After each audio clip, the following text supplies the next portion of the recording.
Muito bem, voltamos com mais um bloco aqui do Superi Notícias. No primeiro bloco você acompanhou as principais notícias de Valadares e região. Lembrando que você também pode acompanhar o Superi Notícias através da nossa fanpage do Facebook.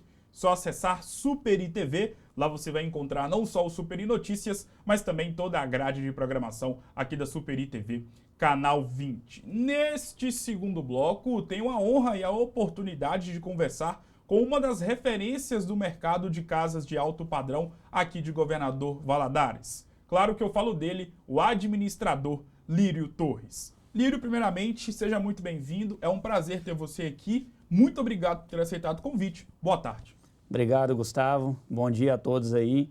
E é um prazer estar aqui com você e vamos falar um pouquinho dessa área que está crescendo muito, né? Com certeza. E justamente para eu poder pegar um gancho na sua primeira explanação, Lírio, em 2021 é inegável o fato de que esse mercado, esse setor de casas de alto padrão, teve um alto crescimento, não só a nível Valadares, mas a nível Brasil. Você que é uma das referências desse setor aqui em Governador Valadares, como é que você vê isso? De fato, houve um crescimento elevado?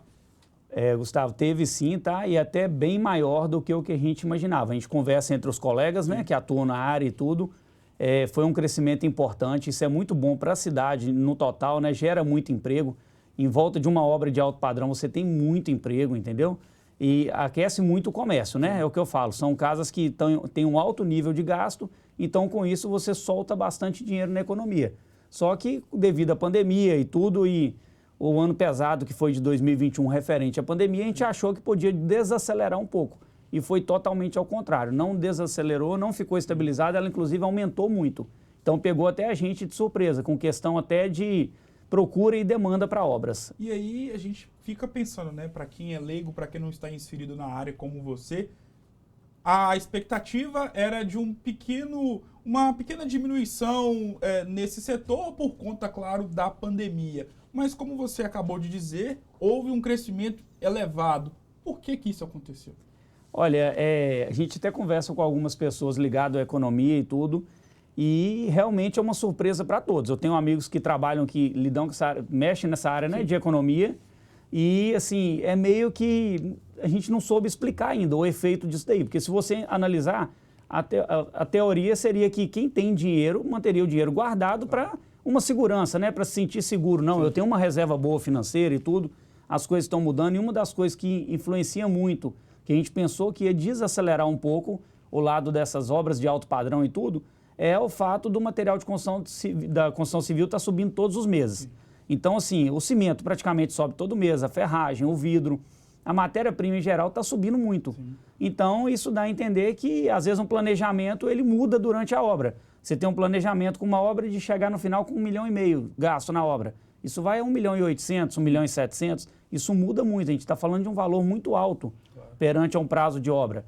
Então, assim, a gente levou a entender que realmente ia diminuir, até pelo fato pandemia e os preços das coisas não pararem de subir. Mas foi totalmente ao contrário, graças a Deus, e assim, a expectativa é de continuar crescendo esse ano agora. A procura está muito grande, muito projeto na mão dos arquitetos sendo finalizado para poder iniciar a obra. Então é muito bom para a cidade. A economia da cidade nesse nível está muito alta. E até para quem não entende e fica se perguntando, o que é uma casa de alto padrão? Para o senso comum, para a população como um todo, é casa de gente rico. Mas eu queria saber de você o que de fato difere uma casa média ou pequena para uma casa de alto padrão. Tá. O que diferencia mais hoje no mercado, se a gente for falar assim para nível geral, é o valor do imóvel. Então você fala assim, o que é um imóvel hoje médio padrão? Vamos falar assim, para nível Valadares, porque isso muda de cidade para cidade, de estado para estado. Para nível Valadares, a gente fala em imóvel até 600, 700 mil reais. Partiu de 800 mil para cima, 1 milhão, 2, 3, igual tem vários aqui, a gente já considera um imóvel alto padrão. Sim. Agora, falando no nosso nível de construção, é o valor e o acabamento empregado naquilo ali, os materiais empregados naquela obra, né? Para se denominar. Essa obra é uma obra... Porque às vezes você tem uma casa muito grande, imponente, mas ela é uma casa médio padrão. Você entra dentro dela, é um porcelanato comum, é um granito comum. Às vezes você tem uma obra menor um pouco, igual a gente tem algumas duplex no Santo Agostinho, Lagoa Santa, que são casas até dividindo um lote, mas de altíssimo padrão. Quando você entra dentro da casa, você vê que o que está investido ali é de alto padrão, entendeu? Sim. Então, mesmo sendo às vezes menor, eleva o valor daquela casa. Então, o que diferencia hoje é valor e o material empregado na obra. Em relação às áreas de casas de alto padrão, e Governador Valadares, ela tem uma particularidade, claro que a gente pode colocar ela como uma cidade de referência, porque é a cidade onde nós estamos situados. Existem vários bairros que só de você olhar, só de você poder ver, você sabe que ali moram pessoas que possuem um poder aquisitivo um pouco maior em relação ao nível normal que nós temos, não só a nível Valadares, mas a nível Brasil. Então hoje temos o Santo Agostinho, o Belvedere, o Alto Planada, você já me corrigiu falando que não é um bairro que as pessoas costumam imputar casas de alto padrão. Isso. E outros bairros, a ilha também, dependendo, claro, da região. A localização, a localidade onde uma pessoa quer inserir uma reforma ou até mesmo uma construção de alto padrão, de uma casa de alto padrão, ela influencia muito na decisão e até mesmo na execução da obra? Influencia muito. Eu tenho clientes investidores na empresa, é o que eu te expliquei, né? Que esses clientes me procuram para fazer um investimento seguro. O que a gente chama de investimento seguro? A pessoa hoje tem um capital, eu trabalho dentro do capital que o cliente tiver. Vamos supor, um cliente chega ali, eu tenho hoje R$1 milhão, quero investir na construção civil. O que a gente considera um investimento seguro? A gente vai fazer um estudo de viabilidade para esse cliente. O que é a viabilidade? Ele tem R$1 milhão, então eu tenho que trabalhar com esse valor. Beleza, ele já me disponibilizou esse valor.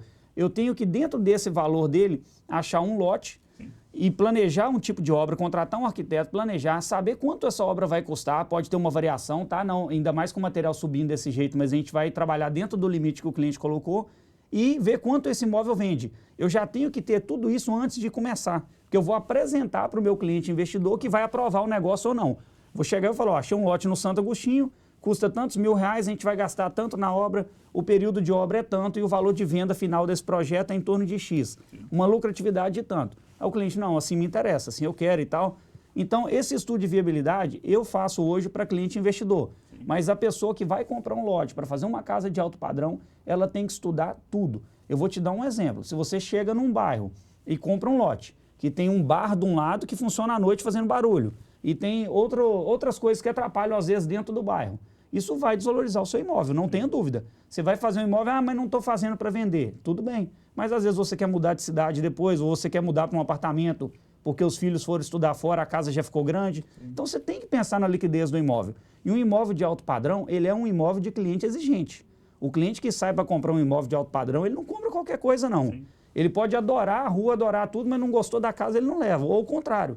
A casa é maravilhosa, mas tem um bar do lado que todo dia faz barulho até de madrugada. Ele não vai comprar. Sim. Então, assim, a gente estuda muito a viabilidade do negócio. Sim. Eu vejo muito o cliente, às vezes, errar em achar assim, comprei um lote muito barato num condomínio tal. Quando vai olhar o lote, beleza, o lote realmente saiu barato, mas é um barato que às vezes sai caro. Sim. A topografia do lote faz com que se gaste muito para aquela construção ficar pronta.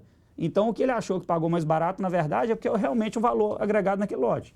Então, é muito importante para a casa de médio ou alto padrão, estude viabilidade de onde vai fazer a casa. Sim. Qual bairro?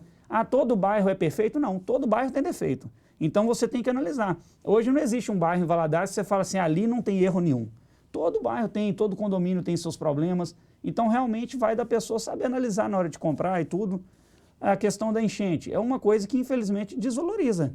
Você tem uma mansão que entra água nela quase todo ano, está muito próximo do rio e tudo, isso vai desvalorizar o seu imóvel. É um imóvel que às vezes teria uma capacidade de venda muito maior, mas bem localizado, entendeu? Qual que é a importância do planejamento na aquisição ou na reforma de casas de alto padrão, principalmente para quem tem aquele dinheirinho guardado, fez aquela reserva financeira durante muito tempo e tem um sonho de poder ter uma casa de alto padrão? Qual que é a importância da palavra planejamento nesse sentido?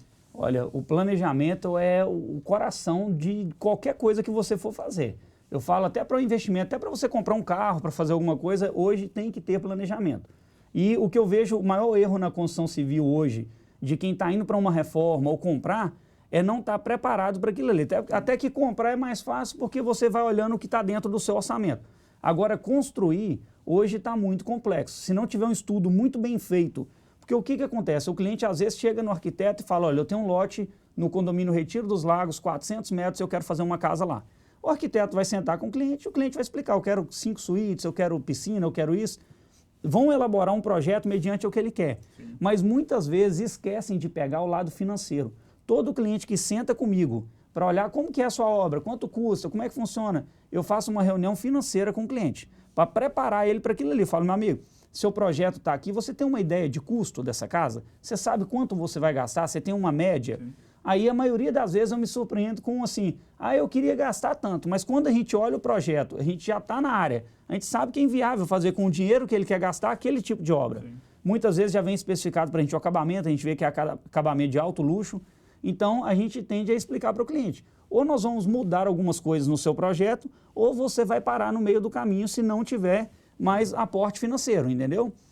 Empreiteiros de Valadares têm a mania muito grande de entrar na obra e não fazer esse estudo de viabilidade junto ao cliente, que o cliente às vezes é leigo. A pessoa às vezes é um médico, é um advogado, não é da área de construção civil. Ele não sabe, teoricamente, que o ferro está subindo todo mês, que o vidro está subindo. Então, se não tiver alguém profissional para orientar, ele vai entrar errado de forma assim, por falta de orientação mesmo, entendeu? Então, eu falo, é muito importante o estudo de viabilidade do que você vai fazer, do custo disso. Hoje a gente tem banco de dados. Eu tenho obra iniciando, no meio e no fim toda hora. Então, se chegar um projeto para mim, eu pego meu banco de dados e mostro para o cliente, olha, eu estou com 3 obras em andamento do padrão da sua, tá vendo aqui? Olha o custo dessas obras hoje, olha quanto elas gastam por mês. Então, a gente consegue apresentar para um cliente um estudo, até mesmo para ele falar assim, não, opa, peraí, vou esperar mais um pouco. Claro. Eu tive um caso importante aqui em Valadares, o cliente fez um projeto magnífico, ele me procurou, não vou falar o bairro, porque senão vai ficar muito... Ele me procurou, um bairro nobre da cidade. Quando ele chegou com o projeto, na verdade, quando ele fechou o projeto, ele virou para a arquiteta e falou, olha, eu quero alguém especializado na gestão de obras. Eu já fui construtor, ele falou com ela, fiz várias casas, eu não tenho tempo para mexer com obra mais. Sim. Meu negócio é outro, então eu quero alguém que vai gerenciar a minha obra. A arquiteta indicou para ele nos procurar. Esse cliente me procurou, lembro até hoje, a reunião foi na casa dele, que ele estava morando aqui em Valadares, já de aluguel, ele veio de fora. E na reunião ele falou, Lírio, vamos lá, joga limpo comigo, quanto vai custar a minha obra? No que a gente analisou e tudo, eu passei para ele o valor, ele falou, não, então peraí, você tem certeza? Eu falei, absoluto, eu trouxe meu computador, abri e mostrei para ele o banco de dados, eu tinha acabado de entregar uma obra do padrão da dele. Sim. Era no bairro Ilha dos Araújos, que a gente entregou. Aí ele deu aquela olhada e falou, não, então nós vamos fazer o seguinte, eu vou juntar mais um dinheiro que eu só vou começar essa obra na hora que eu tiver o dinheiro dela todo disponível, separado na conta. E aí eu te procuro novamente. Falei, não, tudo bem, ele é um cliente que veio de fora, hoje inclusive é um amigo meu, a gente se fala muito o tempo todo, a gente se liga e tudo, vou na casa dele. E passou 11 meses, ele me ligou, 11 meses. Então o que aconteceu? A gente evitou de acontecer um erro naquilo ali. Sim. Porque ele ia entrar com outra visão de mercado, ele não era de Valadares, ele veio de fora para morar aqui, comprou um lote e queria fazer uma boa casa. Sim. Então, assim, a gente está falando de uma casa de altíssimo padrão. Ele esperou 11 meses, me retornou a ligação, falou, atualiza para mim o custo da minha obra. A gente deu uma atualizada, subiu um pouquinho, ele falou, agora eu estou preparado. Estou te passando o Pix. Pode fazer o contrato aí que nós vamos iniciar a obra. Mas olha a diferença, esse cliente esperou 11 meses para ele preparar o capital. A cabeça dele de custo era totalmente diferente da realidade. Sim. Então, chegou um profissional que falou, você não vai fazer, vai dar errado. Ou vai parar e deixar num ponto, esperar juntar dinheiro, ou você tem que já ir juntando para na hora que o que você tem hoje acabar, você já colocar o novo. Sim. Então, ele preferiu esperar. É o que eu falo, é muito importante hoje até você saber escolher o profissional que vai abrir os seus olhos, vai te mostrar uma realidade. Vamos supor, você está aqui hoje, reportagem e tudo, você não é obrigado a saber de custo de material das coisas. Se você quer construir, é ideal você ter alguém que vai te orientar. Claro. Olha, Gustavo, mais ou menos é assim, o prazo é esse, o valor é esse, para que você analise. Não, realmente eu posso começar agora, vou esperar um pouco. Isso é muito importante. Lírio, obrigado por esse bate-papo. Foi uma verdadeira aula, né, sobre casas de alto padrão. É sempre um prazer receber pessoas que são referência, né, que é referência na área em que atua e é o seu caso. Muito obrigado, foi um prazer ter você aqui e as portas estão abertas para você poder voltar mais vezes. Te agradeço, muito obrigado pelo convite e o prazer é todo meu. Até Valeu mais uma vez, Lírio. O Superi Notícias de hoje vai ficando por aqui. Um grande abraço e eu volto em uma próxima oportunidade. Até mais!